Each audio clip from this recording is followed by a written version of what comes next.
Rapaziada, vou deixar aí a entrevista completa que o Pedrinho, presidente do Vasco, deu para o canal Atenção Vascaínos. E é muito importante que você preste atenção na fala dele, entendeu? Para entender tudo que está acontecendo nos bastidores do nosso Vasco da Gama. Acompanha aí. Primeiro, dizer que é um prazer e te agradecer pela deferência. Num dia que eu sei que está sendo mais um, né, dos difíceis dias desses últimos quase 3 anos de Vasco. Eu queria que você falasse do que aconteceu ontem, nesse momento em que você não faz, pela Justiça, parte do Conselho de Administração da SAF, no meio de uma janela, na volta do time ao campeonato, aos campeonatos, sem treinador e principalmente buscando um novo investidor. Como é que está o Pedrinho hoje? Flávio, primeiro, bom te ver novamente, né? É um dia pesado, duro, né? Na realidade, de uma noite virada, pego de surpresa. Não esperava que a maldade das pessoas fosse num nível tão grande assim, a ponto de pensar somente no poder e esquecer todos os problemas que podem vir para a instituição. Como todos os torcedores que acompanham diretamente o Vasco, todos sabem que existiu uma briga política interna, que na minha concepção não deveria prevalecer se causa dano à instituição, e essa briga está tomando um caminho que é um caminho muito ruim, porque todas as alegações, todas as falácias, todas as narrativas são apenas narrativas. E chegar numa esfera tão crucial e eles esperarem o momento certo, que é o momento de eleição, no momento que o clube está fragilizado em termos de pontuação, para fazer esse movimento, é muita deslealdade, não comigo, deslealdade com a instituição. E aí, Flávio, a gente começa a prever diversos possíveis movimentos e eu já vou te falando um monte que pode acontecer. Um deles é eles quererem me impeachment, que está aqui na associação, porque eles vão alegar se tem gestão temerária pelo que aconteceu, eles vão alegar que eu não posso mais estar no controle. Eles vão criar que, de repente, o contrato era um contrato bom e quando eu tento colaborar e contribuir, e aí o contrato é mudado com o investidor, o contrato fica pior, e aí eu preciso, né, até que o investidor venha a público para falar sobre isso. Uma empresa que eu tenho para falar sobre saúde mental, que é uma das coisas que toca a minha vida como Vasco da Gama, onde eu tenho um contrato com a empresa de um amigo, que eu sou remunerado para palestrar. Inclusive, hoje, 9 horas da manhã, eu estava palestrando para funcionários devido à nova lei do NR1 no centro da cidade, falando que eu agencio o jogador, sendo que eu coloco todos os meus patrimônios como garantia na recuperação judicial. Era um dos únicos caminhos para o clube se reestruturar. Por isso, de repente, outros não fizeram, porque você botar todo o teu patrimônio em jogo é muita responsabilidade. Mas dentro de alguns aspectos da RJ, existe gestão temerária, fraude, corrupção, e isso eu sei que não vai acontecer na minha gestão. Então, eu seria burro o bastante para ter um contrato que agencia jogador e eu perder todo o meu patrimônio. Então, assim, é tanta crueldade, é tanta maldade, é tanta falácia, que me dói, obviamente, como pessoa, porque foram pessoas que conviveram comigo, conviveram dentro da minha casa, e são pessoas hoje que se tornaram, não minhas inimigas, mas inimigas da instituição. Porque toda essa criação que eles fazem, toda essa invenção que eles fazem, é em troca de quê? É de poder? O que eles vão falar? O Pedrinho desvia. Onde eles querem atingir? Eles querem atingir a única coisa que eu tenho com o torcedor, que é a credibilidade. Quando eles tentam tirar a minha credibilidade, é a única chance que eles têm de me prejudicar e prejudicar a instituição. num momento tão crucial para o Vasco da Gama. Eu vou te interromper. Eu quero fazer assim que isso aqui seja um bate-papo. Você começou falando, eu me lembro quando você se elegeu, Pedrinho, e foi uma das coisas que mais animou o torcedor, e eu vou particularmente dizer a mim. Você disse, eu não quero mais briga política no Vasco. Me lembro que o seu opositor, que era alguém que tinha tido eleições problemáticas lá atrás, que foi o Leven, lhe abraçou e ficou aquele clima bem legal, né? Pô, difícil a gente ver isso. E você abre aqui essa resposta comigo, dizendo que houve uma ruptura política.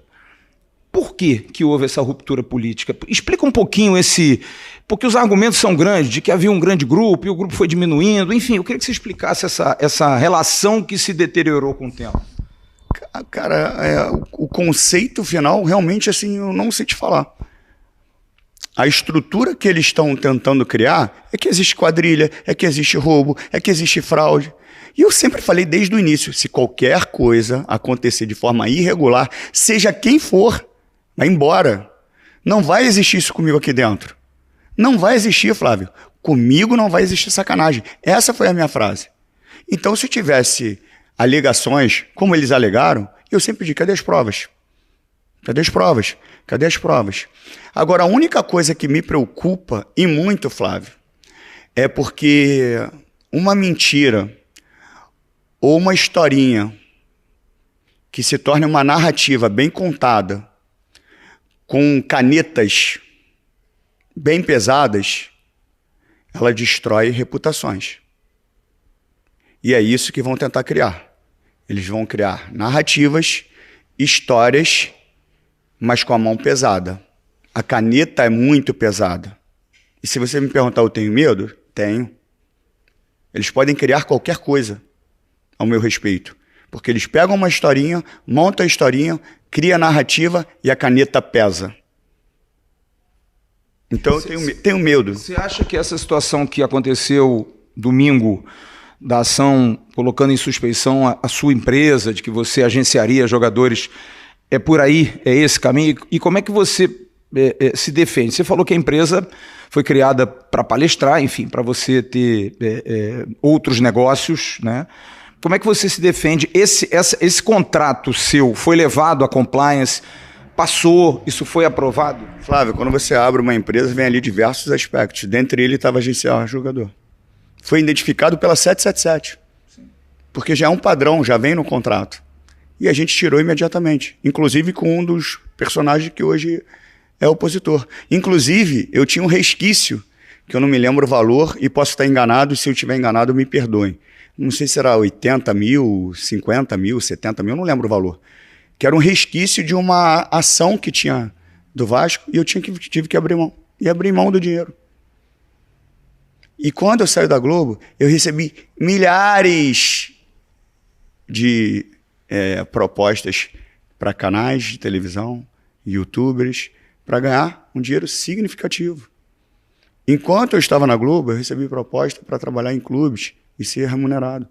O próprio CEO da SAF, do antigo investidor, queria me pagar um salário astronômico para ser diretor.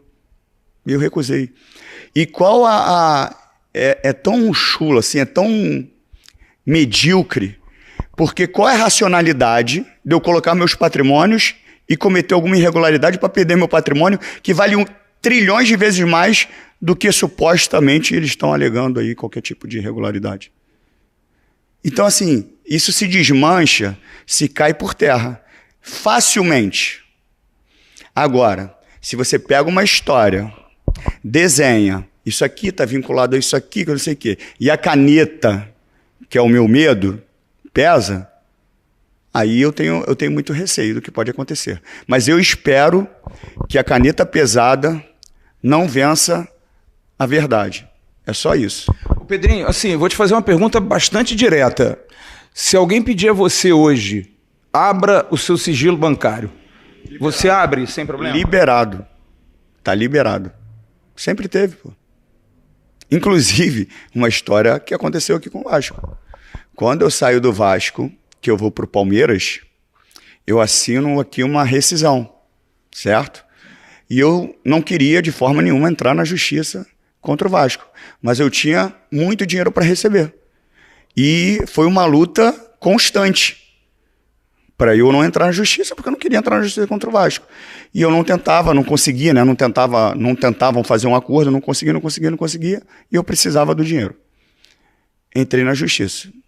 Quando eu entro na justiça, estamos lá com, eu acho que é juiz também que tenta fazer a conciliação, e na época o advogado do Vasco, que não era o advogado habitual, ele apresenta um documento onde tem uma assinatura minha, dizendo que o Vasco estava quite. O conciliador me mostra o documento, eu olho, ele pergunta, a assinatura é sua? Eu falei, a assinatura é minha. Essa assinatura é minha, mas eu não assinei.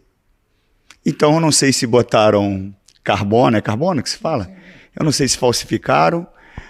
Imediatamente, o juiz, vendo obviamente a verdade, falou assim, então tá bom. Fala para o advogado do Vasco, já que vocês trabalham com débito e com crédito, eu vou pedir a quebra do sigilo bancário do Pedrinho. Você autoriza? Autorizado. Quebrou o sigilo bancário, automaticamente não estava quite porque não houve pagamento nenhum. Então, assim, para mim está muito claro, Flávio, está muito tudo liberado, assim, não tem problema nenhum, não tem... Isso é o que menos me preocupa. O que me preocupa é o dano que pode ser causado à instituição por esse movimento.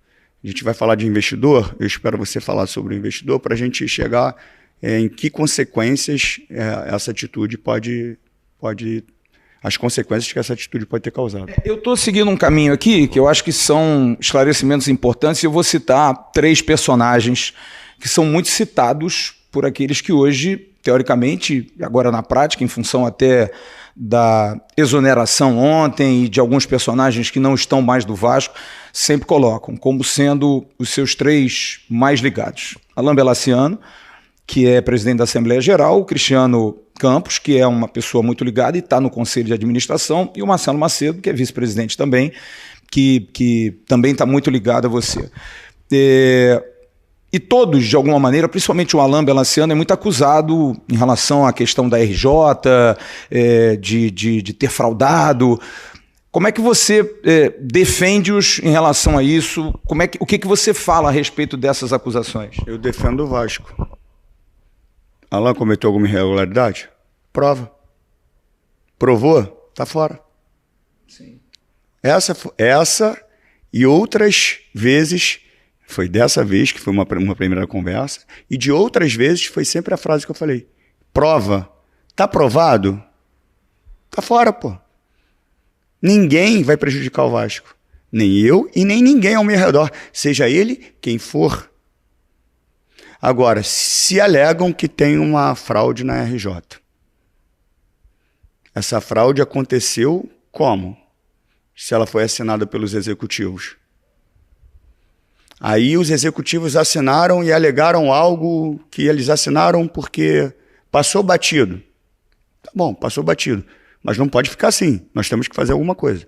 O AJ, que é o administrador judicial, olha lá e fala, não tem fraude. Beleza, não tem fraude. Podemos fazer mais alguma coisa? Podemos. O quê? Ministério Público. Vamos para o Ministério Público. O Ministério Público olha, não tem fraude. O que mais eu posso fazer? Falaram que tinha fraude num contexto geral. O que eu fiz? No dia seguinte, auditoria. Auditoria na SAF, auditoria na associação. É isso que eu posso fazer, fiscalizar. Você já viu algum presidente fazer auditoria no ano de eleição, Flávio? Não. Foi até surpreendente aquela nota. Porra, então assim, auditoria no ano de eleição. Eu não me apego e não sou preso à cadeira que eu estou. Muito pelo contrário, quem me conhece. Eu vim aqui por um propósito inicial, que era a questão do estádio. A gente tinha a pretensão de construir o estádio. Paralelo a isso, eu ia fazer o que eu venho fazendo com muito amor e com muita emoção, que é a palestra sobre saúde mental. Passado o estádio, que eu, na minha cabeça, iria construir em 3 anos, já no primeiro ano começaria, eu ia começar uma carreira de gestor esportivo, visando um futuro, obviamente, na CBF. Aconteceu tudo o que aconteceu. E confiei cegamente nas pessoas. Cegamente, porque eu não sou advogado. Então eu tenho que acreditar no meu advogado. Quando eu recebo uma informação, ou você entra com a ação, ou o Vasco cai numa massa falida. Até então, eu, você e todos os vascaínos não sabíamos disso.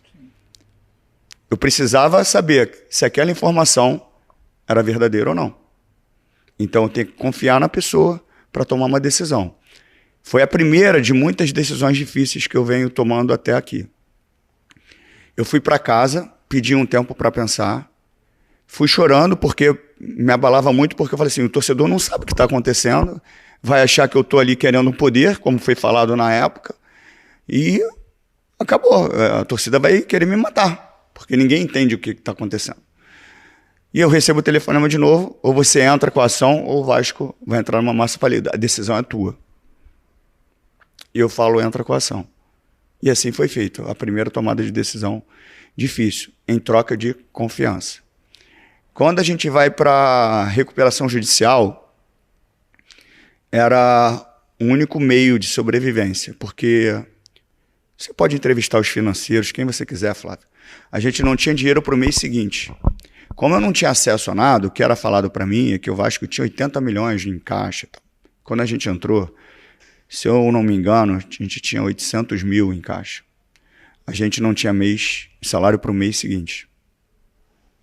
Então foi uma luta constante para honrar os compromissos. Paralelo aos compromissos fixados nos contratos, existiam algumas coisas que tinham sido combinadas com os atletas e não tinham sido cumpridas pelo investidor, como passagens aéreas. O Payet, por exemplo, tinha um número de passagens aéreas. Chegou o momento dele usar, ele veio falar comigo, presidente, eu preciso das passagens. Aí eu falei, beleza, a gente vai disponibilizar, está no contrato? Não, mas não está no contrato. Eu falei, mas não está no contrato porque você não acordou isso e está me pedindo? Não, eu acordei com os caras não botaram no contrato e eu não olhei, não prestei atenção nisso. Chamei o RH, chamei as pessoas que estavam presentes, tinha sido combinado. Fui lá, fiz a mudança no contrato, botei o número de passagens que tinha sido combinado e paguei as passagens do Payet, assim com o Verrete. Liguei para muitos empresários, não todos, que eu vou estar mentindo assim que eu entrei. Falei, cara, o Vasco está devendo comissão para vocês. Está devendo. Era para pagar à vista, depois ligavam para pagar em 3 vezes, depois ligavam para pagar em 6, mas nunca pagaram nenhuma vez. E eu falava, então eu vou pagar em X vezes. Pagando em X vezes, eu vou cumprir e vou honrar. E pagava a primeira e todo mundo viu o que aconteceu. Então a gente foi trazendo credibilidade, porque o que eu precisava era sinalizar para o mercado que entrou um grupo sério. Através disso, para você ter uma recuperação judicial, você precisa de forma antecipada mostrar uma gestão que eles chamam de gestão de boa-fé. Então, eu fui demonstrando gestão de boa-fé, fazendo acordos, cumprindo, pagando, honrando os compromissos. A gente entra com a medida cautelar antecedente, que isso ajuda muito, porque a gente acaba bloqueando as penhoras, e isso tem mais recurso. Fomos passando de fase na Copa do Brasil, finalizamos o ano, e aí vem a questão da RJ. A questão da recuperação judicial, as pessoas acham, Flávio, que é uma coisa simples. Entrou em recuperação judicial. Não. Entrou em recuperação judicial, eu tenho que botar todos os meus patrimônios. Inclusive, você falou sobre a conta bancária, ela está aberta lá. Pô.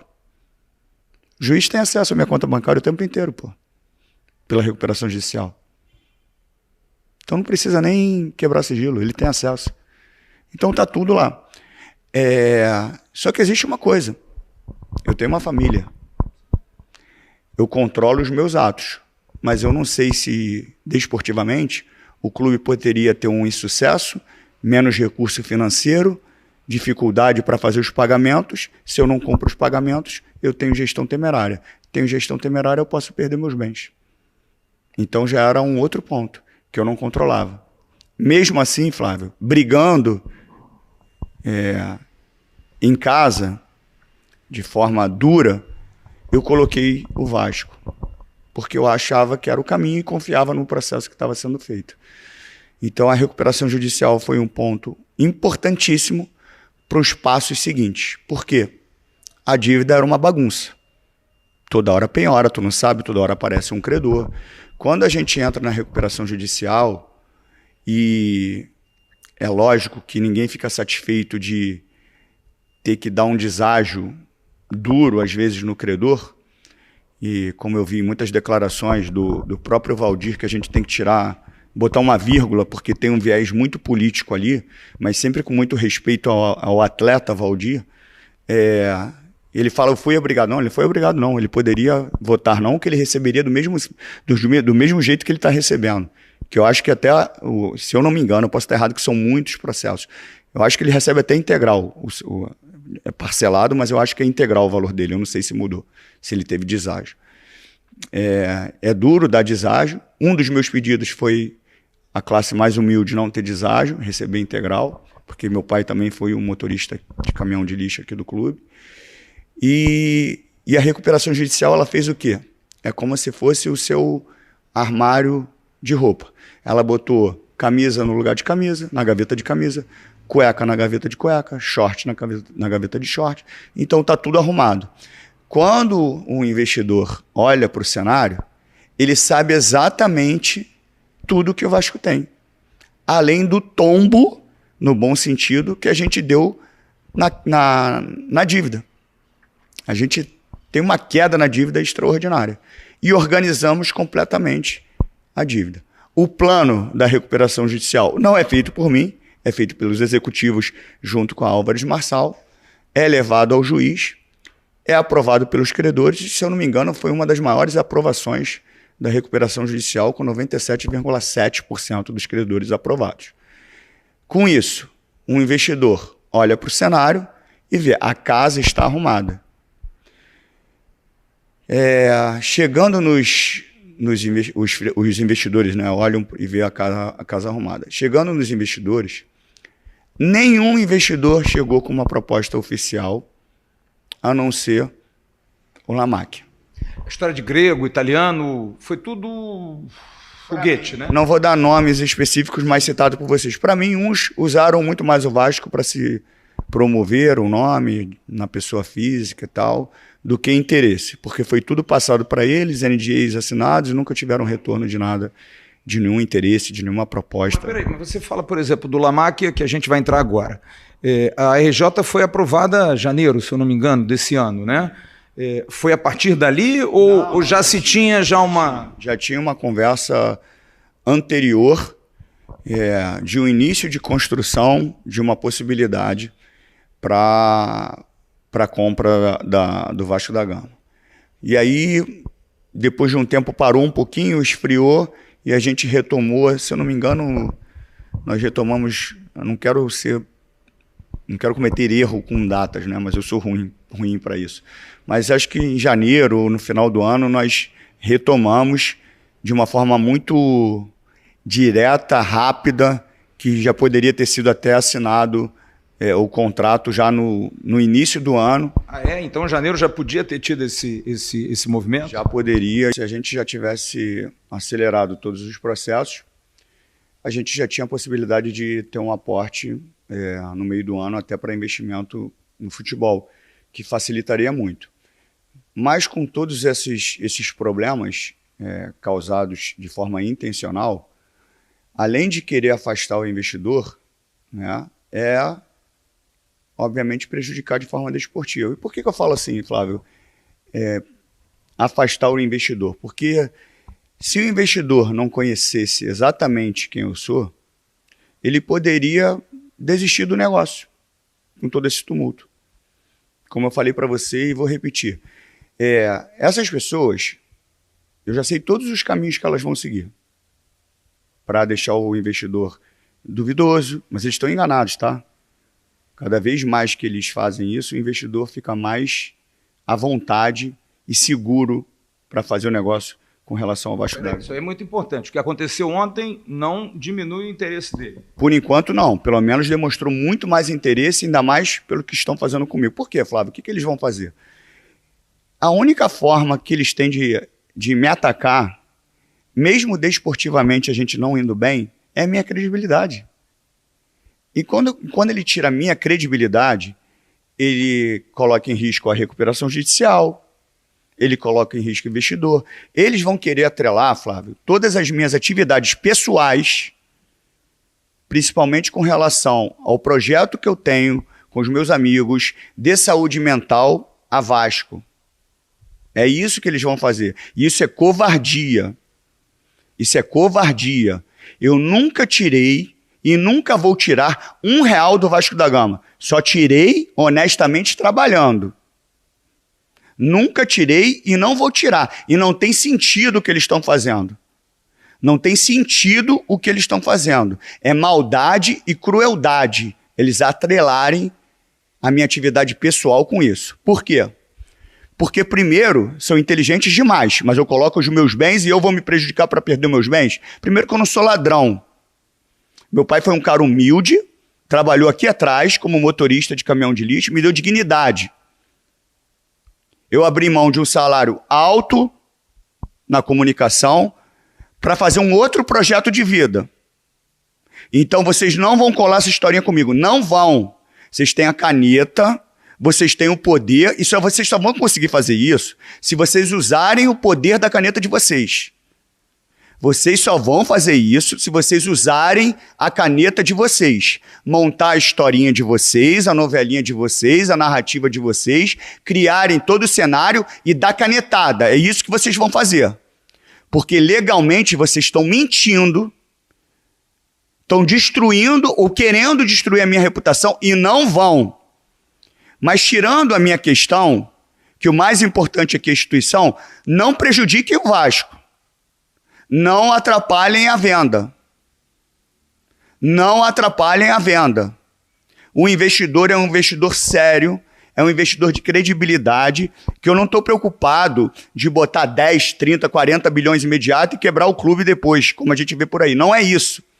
É um investidor que vai fazer aportes com direcionamento, aportes com dinheiro destinado para contratação, aportes para pagamento de dívida, para fluxo de caixa, para centro de treinamento, e aí a gente já está falando de muito dinheiro, é mais de 2 bi.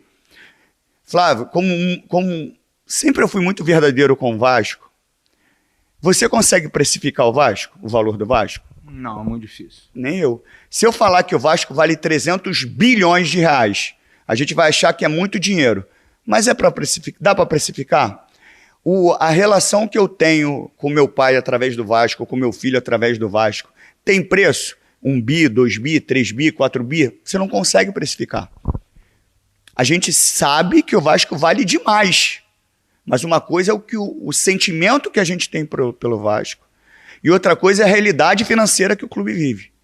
E de uma forma bem verdadeira, o Vasco está numa situação muito melhor do que esteve quando a gente entrou, mas é um clube que precisa imediatamente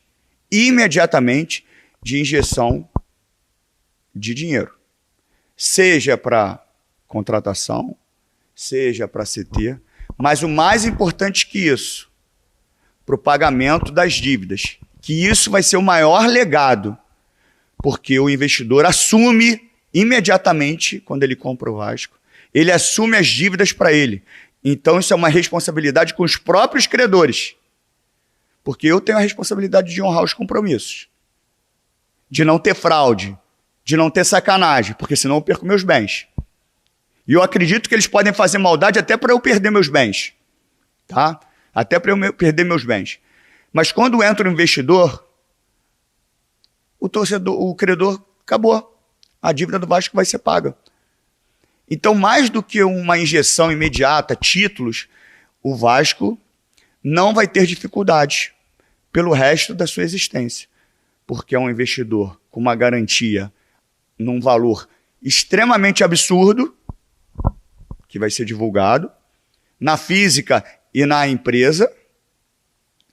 É o investidor que tem uma ambição de fazer com que o Vasco se torne, ou retome os anos de glória, mas mais do que isso, não seja chacota de alguns próprios vascaínos, que ficam zombando, fazendo meme, sacaneando a própria instituição.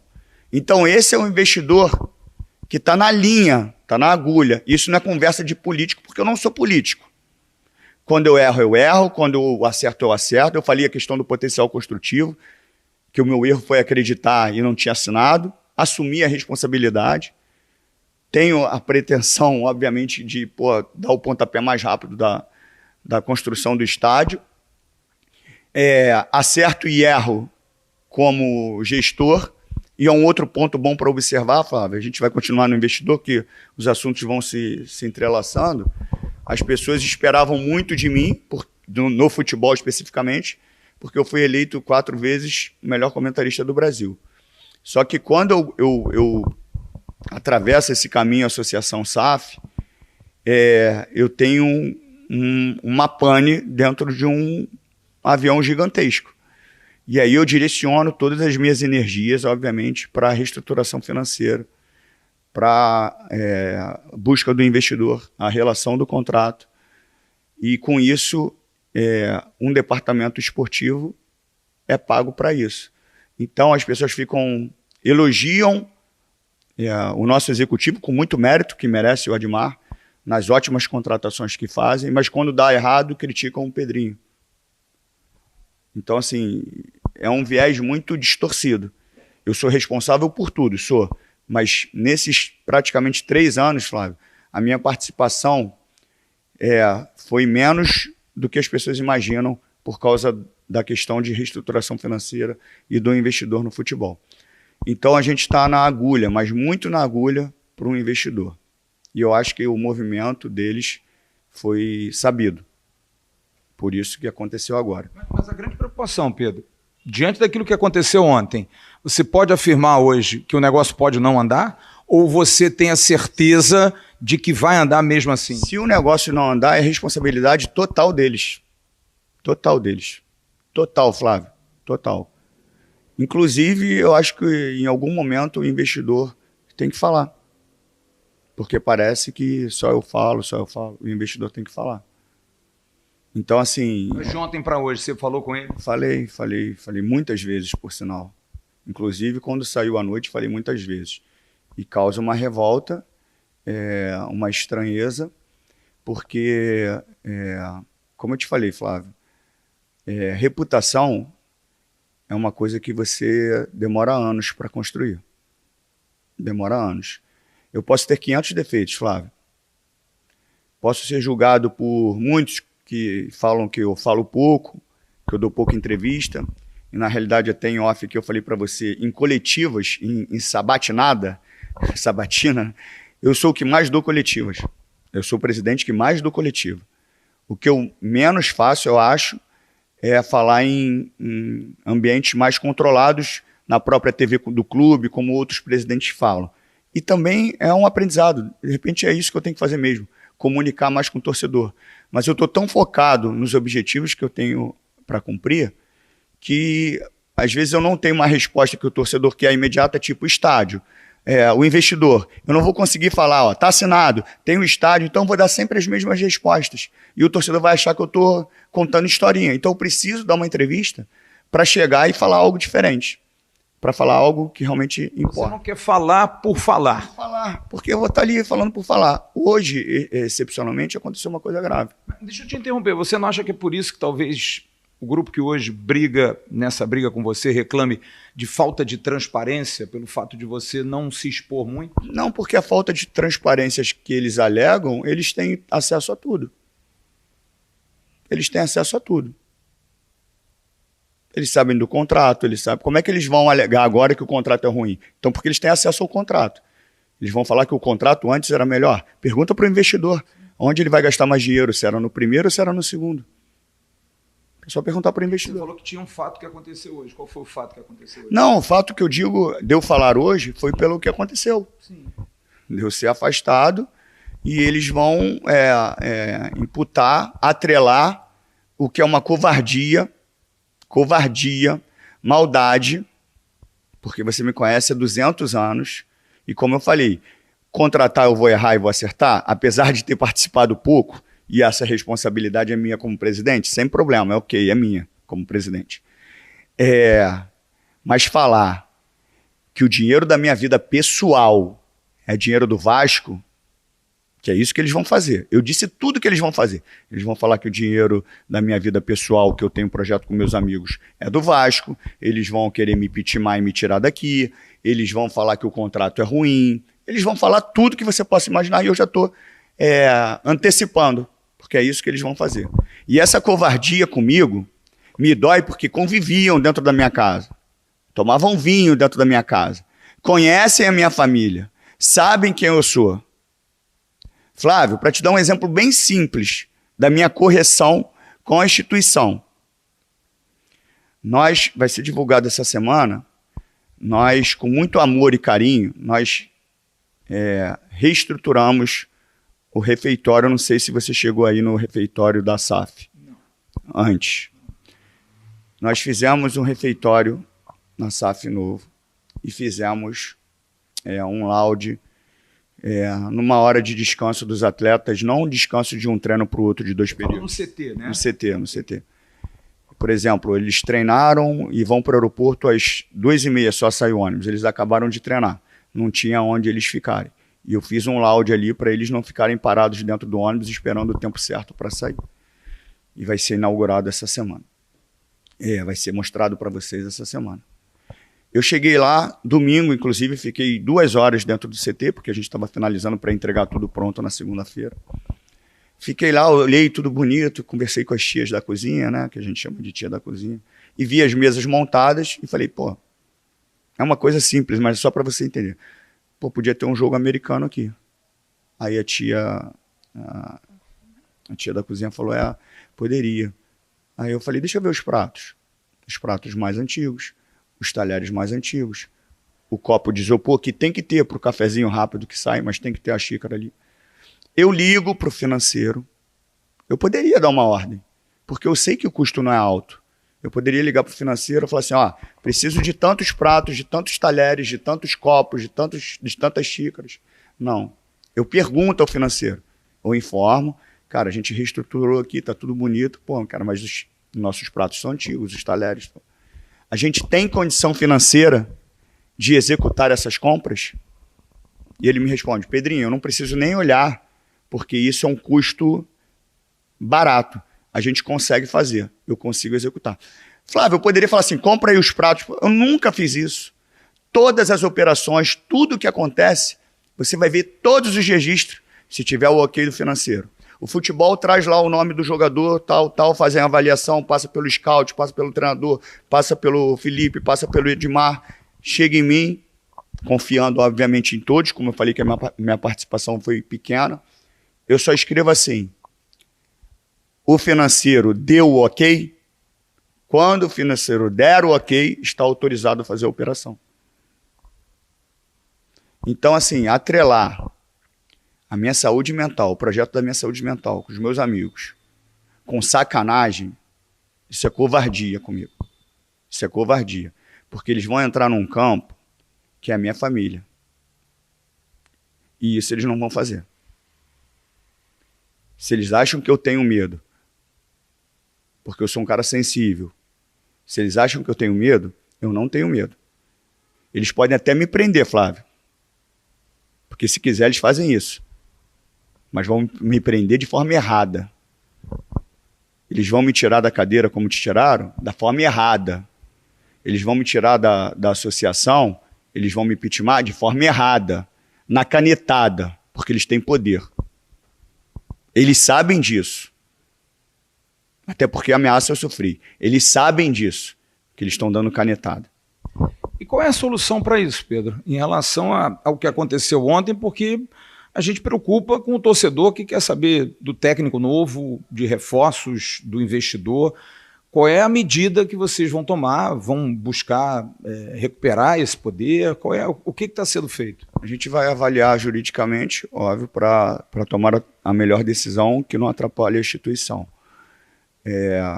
Isso é um ponto importante. Muitas pessoas, desde ontem, ficam perguntando, dá os nomes.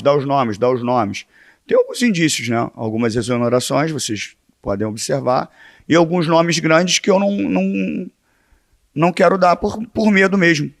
Por medo do que vai acontecer comigo. Eu tenho medo. Porque eu comprei diversas brigas aqui. A briga com a 777 foi uma briga duríssima, onde eu confiei fielmente em uma dessas pessoas que hoje se vira contra mim. A questão da RJ foi uma questão familiar muito dura, que me dá problema até hoje, onde eu coloco os meus patrimônios, onde o que eles, inclusive, ameaça sobre perder meus patrimônios, eu recebi, e eu vou ser burro. Primeiro assim, eu vou botar no mau caráter, que eu não sou. Bandido, que eu não sou. Ladrão, que eu não sou. Primeiro esse ponto. Mas vamos dizer que eu fosse um bandido, um mau caráter, um ladrão. Eu vou botar meus patrimônios para roubar uma merrequinha e perder o patrimônio que vale muito mais. Não façam sacanagem comigo, não. Não façam sacanagem comigo, não. Vocês querem a cadeira? Concluam a venda, eu saio. Vocês podem ficar, a cadeira nunca fez parte da minha vida e nunca vai fazer. Eu vim aqui por um intuito. E vocês sabem qual é. Vocês participaram disso. E vieram agora, no ano de eleição, fazer graça e prejudicar a instituição. Maldade, crueldade. Crueldade principal com a instituição. Mas vocês estão atingindo uma pessoa que vocês conviveram, que vocês sabem. Vocês não vão atrelar a minha vida pessoal financeira, as minhas palestras, as minhas questões de saúde mental, que muitos usam de deboche, para destruir a minha imagem. Vocês não vão fazer isso. Não vão. Mas, dando a resposta ao torcedor, e o futuro vai brigar, vai ver juridicamente, mas você, por exemplo, pode continuar vendo a questão de treinador? Como é que é o teu poder no momento? Perdi, pela informação que eu tenho, eu perdi qualquer direito de assinatura da SAF. Da SAF. Mesmo o associativo sendo majoritário nessa relação e você sendo presidente do associativo? Pela ordem judicial, sim. Eles botaram uma mulher lá, que me fugiu o nome agora, botaram uma mulher lá, enfim. Aí eu tô de mãos atadas. Tô de mãos atadas. Porque é muito difícil. É muita coisa, Flávio. Por exemplo, o Conselho Fiscal, o Schroeder, é sócio do Silvio, que é sócio do Carregal, que hoje são oposição a mim. Aí vão na juíza e acontece isso.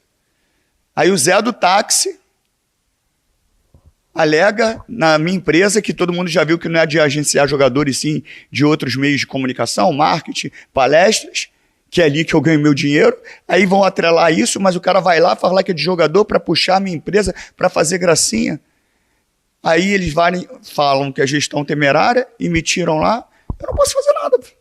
Posso fazer nada. Posso assinar, não posso. E a gente estava em negociação com um treinador. O que eu falei pro grupo que ficou lá é assim: dar continuidade com o representante e com quem pode assinar, obviamente seguindo todos os critérios que eu sempre preguei ali. Se está dentro da condição financeira, se a gente pode pagar, se a gente vai honrar. De repente a gente não encontra o perfil que a gente imagina, porque é muito difícil, né? Virei também assim, muitas vezes eu falava uma coisa na televisão e fazia outra, porque realmente é diferente. Eu não vou encontrar o treinador que eu imagino, já até encontrei, né? Infelizmente aconteceram alguns problemas, que foi o Diniz. Mas um treinador que jogue desse jeito, que tenha boa gestão de grupo, que tenha não sei o quê, que tenha o salário que a gente consiga pagar, não vou conseguir, de repente, isso. E a torcida tem que entender que é um conjunto de coisas. Alguns clubes estão passos largos na nossa frente, porque eles já passaram pelo estágio de reestruturação financeira, de reestruturação física, né, de CT tudo. Então a avaliação deles é única e exclusivamente do campo e tem que ser. O que gera emoção nas pessoas é aquele gramadinho ali. Mas para ali andar muito bem, o financeiro tem que estar bem antes, a estrutura tem que estar boa, para ali estar bem. Ah, mas o time pequeno tal chegou na Libertadores. De repente, se eu pegar os 11 jogadores desse time pequeno e botar aqui, eles não vão andar. Então, não é porque um time pequeno consegue ter uma resposta positiva e a gente que é gigante não consegue, que está tudo errado. E aí, Flávio, também entrando também no futebol, ficou muito fácil bater no Vasco. O time do Vasco é ruim, o time do Vasco é ruim.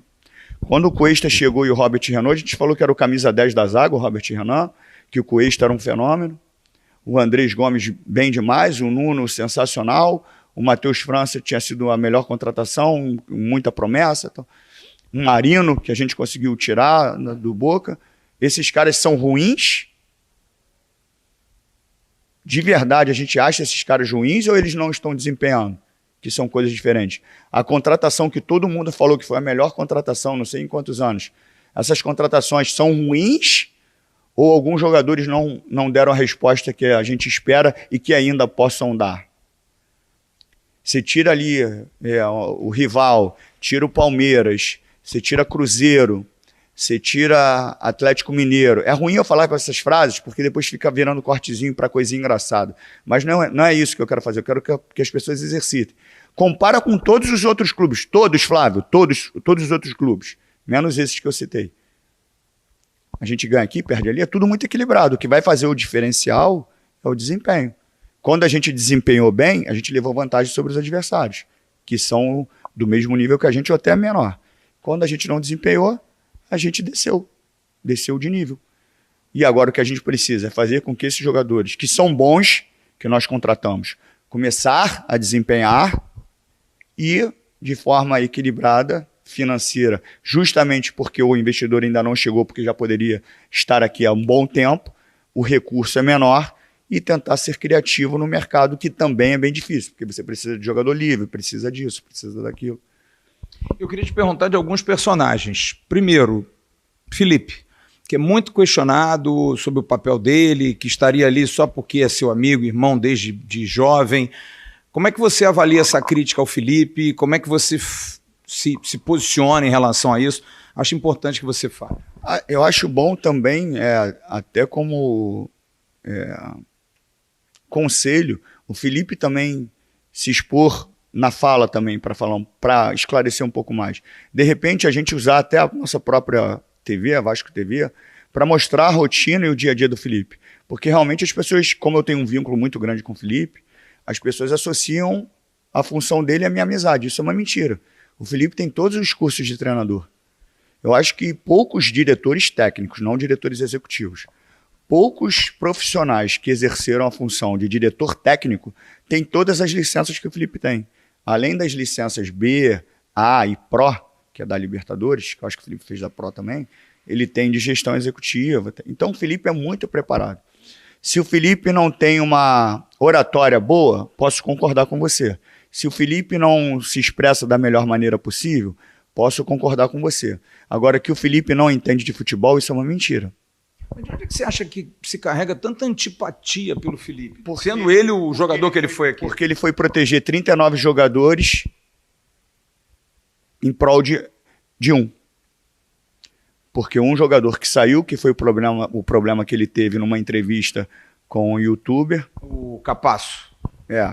Que o Felipe deu uma resposta, de repente, que é o que eu falo, a questão de comunicar melhor. Ele poderia ter dado uma resposta de forma diferente, e as pessoas entenderiam por que ele estava fazendo aquilo. Porque era um jogador que falava tudo o que acontecia no CT, que entregava tudo o que acontecia no CT, tudo que acontecia no CT, que chegou a botar um negócio sujo não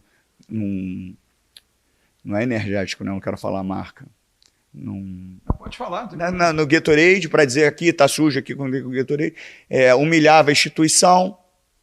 Então, numa resposta dura, porque as pessoas às vezes não sabem o que está acontecendo, a gente ganhava 10 jogos. Quando perdia um, por que o fulano não está jogando? São Januário choveu, a pergunta era, por que o fulano não está jogando? Então, assim, ele já sabia que esse atleta tinha uma relação com esse youtuber. E quando ele dá essa resposta, uma resposta dura, falaram assim, nossa, tá destruindo o patrimônio. Na realidade, esse atleta estava tendo uma conduta completamente maldosa e destruindo a instituição e os seus próprios companheiros, a ponto de ele entrar e os jogadores virarem para o outro lado. Então, aquela entrevista, junto com aquele momento ruim que ele viveu ali, não na primeira passagem, na segunda, ela tomou um caminho ruim. Mas se a gente lembrar, Flávio, e aí eu acho que ele merece muito respeito, e eu não estou falando porque é meu amigo não, porque ele é o maior vencedor da história do clube. Ele deixou o irmão, ele perdeu o pai e o irmão O irmão ele deixou morto em casa e foi dar o treino. Então, assim, tudo isso em respeito à instituição. Para, de repente, é o que eu falo, você faz tudo certo e numa fala tua ou numa atitude tua você é julgado em 48 anos de vida, mas, assim, precisa melhorar em alguns aspectos? Acho que sim, eu também, em diversos, né, na realidade eu, mas ele, acho que o principal é ele se expor mais na fala e mostrar mais o dia a dia dele, porque ele é um dos caras que chega mais cedo, se não for mais cedo, a chegar no clube, entra na sala de scout, avalia todos os atletas, avalia toda a qualidade do atleta, avalia a questão de personalidade do atleta, leva para a comissão técnica, debate com a Admar, liga para o clube do atleta para saber. Então ele tem um processo ali muito, muito técnico. Na hora da operação, de execução, que eu digo que é a questão de negociação, quem faz isso é o Admar, com a autorização do financeiro do clube. O Felipe não participa na questão financeira. Ele participa na avaliação técnica dos atletas. E eu acho que isso tem que ser mostrado mesmo, e de repente é um erro que a gente está cometendo, de não mostrar o dia a dia, as funções, até para tirar qualquer dúvida. Então isso realmente, eu acho que você está certo. Eu acho que se a gente mostrar um pouquinho mais o que a gente faz, se comunicar mais com o torcedor, seja sendo pela Vasco TV mesmo, a gente vai tirar muitas dúvidas da torcida. Felipe Coutinho, eu, inclusive, quando ele saiu, fiz uma crítica a você, porque você é uma pessoa muito linkada à questão da saúde mental. E o Coutinho saiu daqui reclamando disso, que não estava bem de cabeça. E eu achei que o posicionamento foi, assim, frágil para um jogador que foi recebido aqui para uma festa enorme, que você foi o cara que se dedicou integralmente, feliz por ele. Por que o Coutinho saiu tão assim, menor do que o tamanho que ele tem? Você acha que foi uma falha da gestão não ter permanecido com ele? Você conversou com ele depois? Flávio, foi uma decisão para mim. Foi nem uma decisão para mim, né? A decisão do Coutinho, eu recebi de uma forma muito triste pela pessoa, né? Porque o Coutinho é um moleque, sim, de outro planeta. Ele não sabe o tamanho dele, pô. Ele não sabe o tamanho dele. Cara humilde na essência, em comportamento, em tudo. E eu já estava sentindo sinais dele, assim. Eu conversava muito com o Couto, cara. Cara, joga. Você é muito igual a mim, você joga com medo de decepcionar a torcida, travado, cara. Relaxa, você é craque, pô. Joga solto, joga feliz, pô. E eu acho que ele passou um período feliz e depois começou a ter alguns problemas que foram irritando ele. E quando ele... Não é questão dele ter sido vaiado, ele foi xingado de uma forma que ele não se sentiu bem, confortável. E a gente normaliza tudo, né, Flávio? A gente normaliza, o cara abriu mão de 40 milhões, problema, ele é rico. Não, cara, o cara abriu mão de 40 milhões. mas você pagava 1,5 milhão para ele? Pagava, mas ele abriu mão de 40 milhões, pô. E aí o cara bota na balança, assim, pô, abrir mão. Ele pode ter o direito de, algum momento, se sentir triste, se sentir chateado, pô. Ninguém é um robô, cara. Os caras que estão ali têm que ser cobrados, como eu cobro duramente, todo mundo sabe. Dedicação, entrega. Eu falo para eles, a torcida não quer caneta, não quer lençol, não quer entrega. Ela quer que vocês representem, elas se sintam representadas por vocês. E quando tem uma questão que eu sou procurado pelo staff do Coutinho, que ele não aguenta mais, que não está legal, e já era definitiva, a decisão já estava tomada, eu perguntei, é irreversível? Não, está tomada. Eu tenho que respeitar, porque o mesmo machucado que eu possa ter, e você também, em mim pode ter uma dor diferente da tua. Então, assim, foi uma decisão que eu só tive que acatar e respeitar. E lamentou? Muito, muito, porque eu acho que ele estaria nos ajudando muito. Eu acho que as pessoas queriam o Coutinho do Liverpool, mas ele jogou jogos aqui, Flávio, muito bons, pô. É que a dinâmica que ele encontrou numa outra faixa etária foi diferente, de um jogo mais participativo, de vir por trás, de conexões mais atrás, mas ele se soltou muitas vezes, chegou à frente, finalizou. Ele participava, o volume dele, porque eu não tenho os dados aqui, mas o volume dele físico era um dos maiores. Você chegou a cogitar a volta dele agora? Não cogitei, não. Não. Fernando Diniz, que a gente estava falando, o não afastamento dele depois da derrota para o Corinthians, você acha que foi um erro de avaliação ou não? seria injusto afastá-lo naquela época? Por que o Diniz permaneceu e depois acabou saindo? Flávio, o Diniz, ele, para mim, continua sendo um dos melhores caras e mais capacitados que eu trabalhei no futebol, assim, um conhecedor bem moderno assim, do que é o futebol. A questão da derrota para o jogo contra o Corinthians foi assim, alguns detalhes, né? Nós fomos melhores no jogo de São Paulo, poderíamos ter saído com uma boa vantagem de lá. Fizemos um jogo bom no Rio de Janeiro, não sei se a gente foi melhor do que o Corinthians, mas fizemos um jogo bom e perdemos. A permanência dele, a continuidade, porque a minha avaliação ali, especificamente naquele momento, e normalmente não tá às vezes é pelo resultado, mas um contexto atrelado. Ali não era pelo resultado especificamente. É porque eu acreditava muito no que ele poderia ainda trazer de benefícios para o jogo do Vasco. Mas depois tiveram muitos desgastes, atrelado a isso os resultados não vinham, né? Mas jogos importantes que a gente fazia um número absurdo de finalizações e não vencia, e com isso eu mantinha, porque eu estava vendo uma evolução. Depois teve um desgaste com um elenco que era difícil de você manter, assim, só quem está no dia a dia ali para entender e tomar essa decisão, que foi uma decisão, mais uma decisão difícil, né? Porque mandar alguém embora é sempre muito ruim. E mandar o Diniz ainda, que eu tenho uma admiração grande, foi bem difícil. E o Renato, que chega, muitos afirmam como um escudo, por conta de ser um cara já havia um interesse lá atrás, e sai de uma maneira que a gente sente que, talvez por declarações, e muito se comentou que você e até a direção de futebol não estavam achando legal a postura dele, um pouco até desrespeitosa com a instituição. Por que o Renato saiu, Pedrinho? Flávio, tudo que eu falar aqui, eu falei diretamente pro Renato, tá? Primeiro, eu acho ele um cara incrível. Eu tive uma passagem pequena com ele em 2008 e é um cara de um trato muito fácil, assim, sabe? Gente, realmente, um cara muito qualificado de pessoa mesmo, assim, uma qualidade de pessoal muito boa. A gente, nessas trocas de treinadores no meio, assim, você tem que olhar rápido o mercado, entender tudo que o teu grupo precisa. Naquele momento, acho que o Renato era essencial por uma questão de um desgaste emocional dos atletas, e o Renato recuperaria isso. E teve uma resposta inicial boa. Depois, muito claro, assim, as entrevistas me incomodavam, porque, e aí até uma observação para a imprensa, né? Quando o Felipe, que você falou lá atrás, né, sobre o Felipe, deu uma declaração sobre o Capasso, ele, teoricamente, ou na prática, ele desvalorizou um patrimônio, mas eu sabia o que ele estava fazendo. E quando, de repente, um treinador fala de um atleta e não está desvalorizando o patrimônio, então, assim, a questão das entrevistas não foi o determinante para ele ser mandado embora.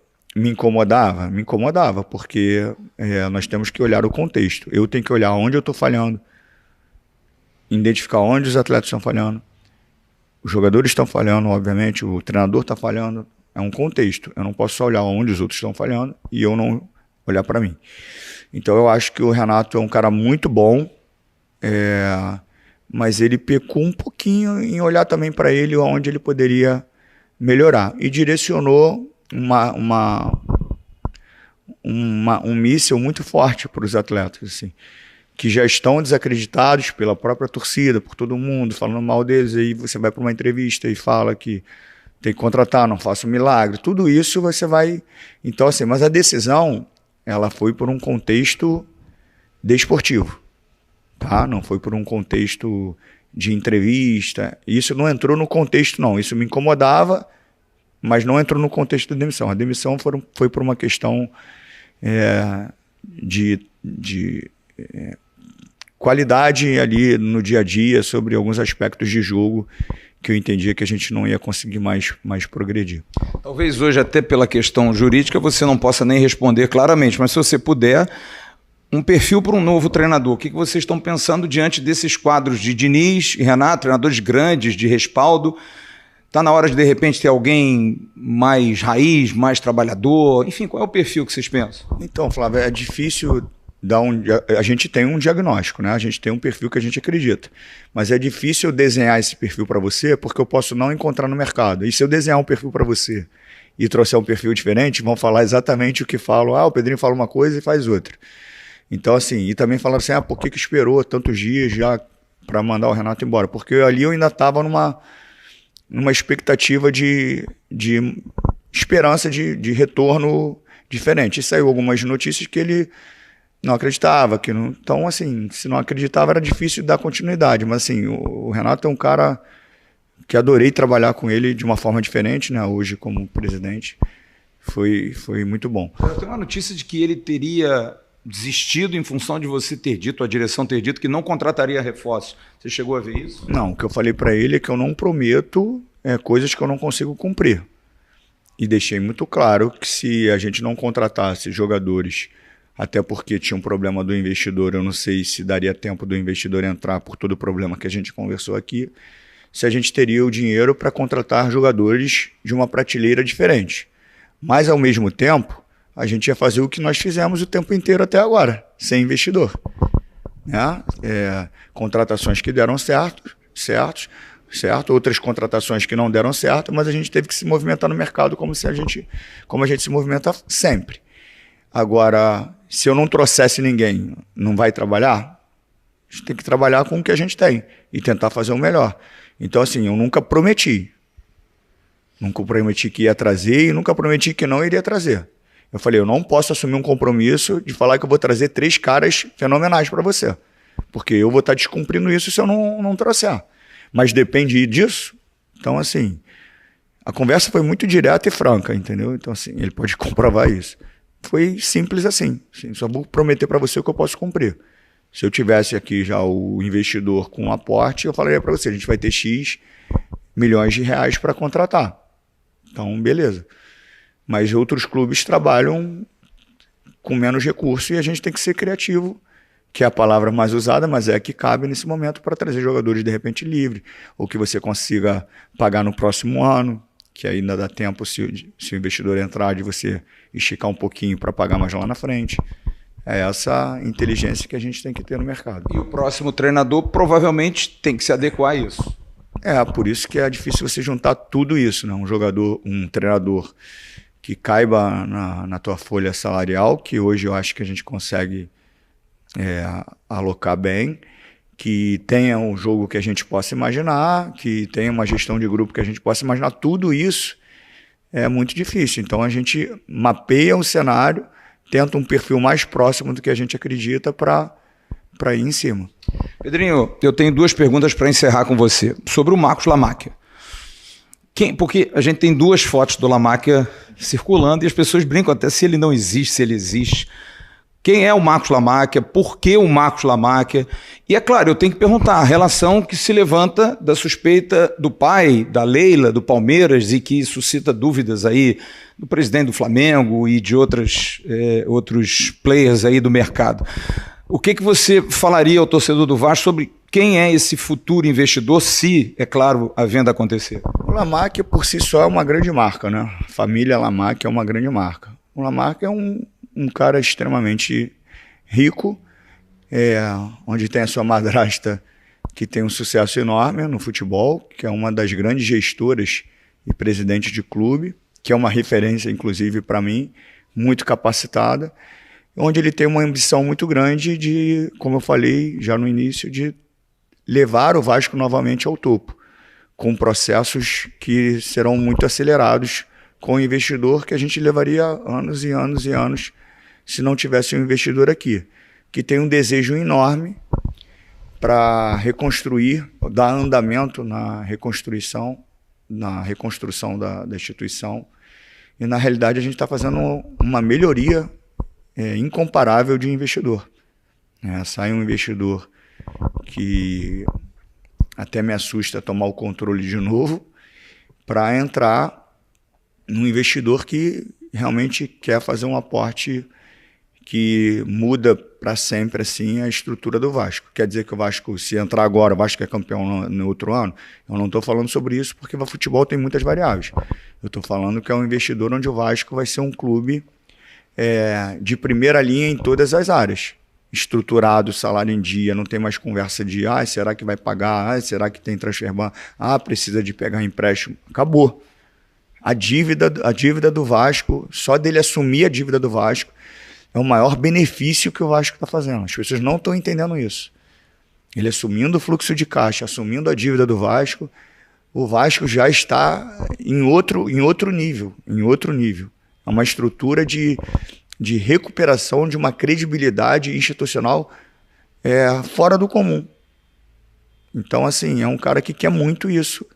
E é uma pena que isso tenha acontecido bem na reta final da negociação. Para a gente concluir, eu queria que você deixasse um recado ao torcedor que está muito desesperado, está muito angustiado, está muito... Claro que tem gente que é favorável, e aqui eu acho que democraticamente, quem acha que não tem que vender, quem acha que tem que manter o associativo, eu acho que a gente está aqui deixando que as pessoas democraticamente se manifestem. Mas a grande maioria está muito preocupada com o futuro do Vasco. E atrelado a isso, você vem como candidato a presidente, ou diante de tudo isso que você vive, convive, fala de família, do seu lado pessoal, hoje é uma decisão difícil de afirmar, mesmo a gente estando aí há 3, 4 meses do próximo pleito? Flávio, eu sou muito, muito transparente. E às vezes eu pago um preço muito alto por isso. Se você tiver a oportunidade de perguntar ao investidor, pergunta ao investidor tudo que eu falo para ele sobre a cadeira, sobre estar aqui.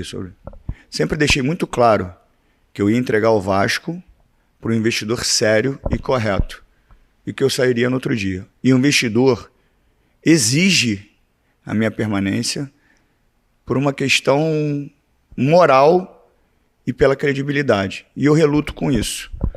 Mas de tantas sacanagens que têm acontecido, por mais frágil que as pessoas pensam que eu sou, existe um guerreiro dentro de mim. Existe um guerreiro dentro de mim. Eu fiquei até emocionado e me perdi no início da tua pergunta. Perdão, me relembro. Mensagem ao torcedor. Verdade, mensagem ao torcedor. O que eu posso falar para o torcedor é o seguinte. Quer dizer, desculpe, você então reafirma que você virá como presidente, mesmo com tudo isso que está acontecendo? Tem tudo para acontecer. Tem tudo para acontecer. O que eu posso falar para o torcedor é o seguinte. Eu vou errar muito. Muito, Flávio. Muito. Mas eu me dedico e me preocupo em todas as instâncias da instituição. Desde esse problema jurídico, que é de uma grandeza imensurável, até de fazer um jardim no estacionamento, tirar o estacionamento e fazer um jardim, até de escolher o prato no refeitório. Esses pequenos detalhes, vocês têm diversas pessoas aqui que podem comprovar isso. Então eu cuido do Vasco com muito zelo. Isso quer dizer que eu vou ser o melhor dos melhores? Não. Então um recado que eu posso deixar para o torcedor é que assim, eu cuido do Vasco com muito carinho. Eu cuido do Vasco com muito amor e vou cuidar.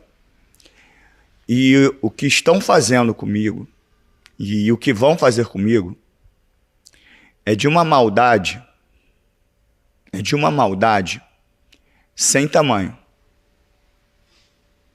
Porque são pessoas que conviveram comigo. O torcedor vai ter o direito, eu não estou falando de eleição não, eu estou falando de narrativa. O torcedor vai ter o direito de escolher em quem ele acredita. Porque, como eu falei no início, Flávio, uma historinha bem montada, uma mentirinha bem contada, com a caneta pesada, ela destrói reputação. E eles estão pegando um projeto sobre um assunto muito sério, no qual eu cheguei no penúltimo estágio da doença. No penúltimo estágio da doença.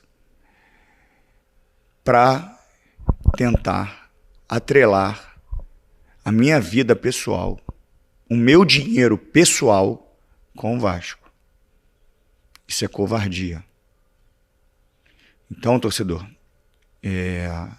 roubar o Vasco, sacanear o Vasco, eu não vou fazer. Vão criar essas narrativas. mas eu não vou fazer. Até porque ladrão eu não sou, e burro menos ainda, porque os meus patrimônios estão ali. Eu só tenho medo da caneta pesada. Mas eu vou lutar por vocês até o último dia que eu ficar aqui.